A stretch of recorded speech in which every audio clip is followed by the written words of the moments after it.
Now it's August. Saan ka nakatira ng July? From June to July?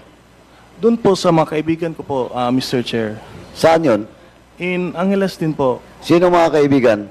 Mga friend ko po sa flying school. Sino nga ang mga kaibigan? Allowed ba kung Please magsabi state their name. allowed ba kung magsabi ng pangalan ng ibang tao, Mr. Of course. Because we have to invite them. Can I ask for legal advice from my legal counsel yes. po? I am willing to give their names in private naman po to you po. In private po to you, Mr. In private? Yes. Why in private?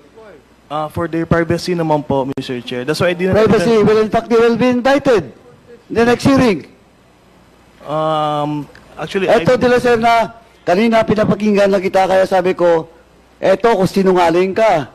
ayoko po lang idamay dito sa... Eh, nadamay ka nga dito. Ano, you lied. Tell us the name. I will move to cite you in contempt. Oh, Pwede ko pong pag-isipan, Mr. Chair. pag-isipan until when? Until you call them? Until you... Mr. De La Serna, this is your last warning. Please answer the query of Congressman Paduano.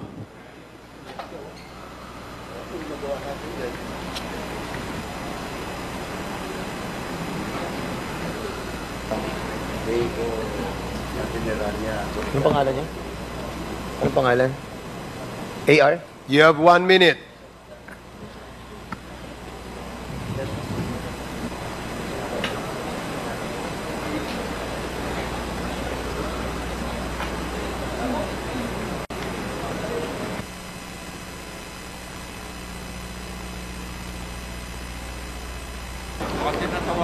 Suspended ba tayo?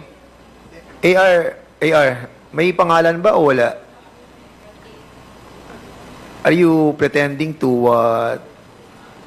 think about a name? Kasi, alam mo, nagdududa kami sa No actuations po, Mr. mo eh. Chair. Ha? Ayoko pong idamay yung kaibigan ko po. Hindi naman siya madadamay. Imbitahan lang po natin siya kung talagang umuupa ka sa kanya. Yun lang naman gusto ni Chairman To Paduano. be honest po, Mr. Chair, this is Ha? very stressful. Is there really a name or none at all? Eman po, Mr. Chair. Again? Eman po. What? Give us the full name. Eman Jorquales po, Mr. Chair. Mr. Eman Jorquales. Jordanes. Quales.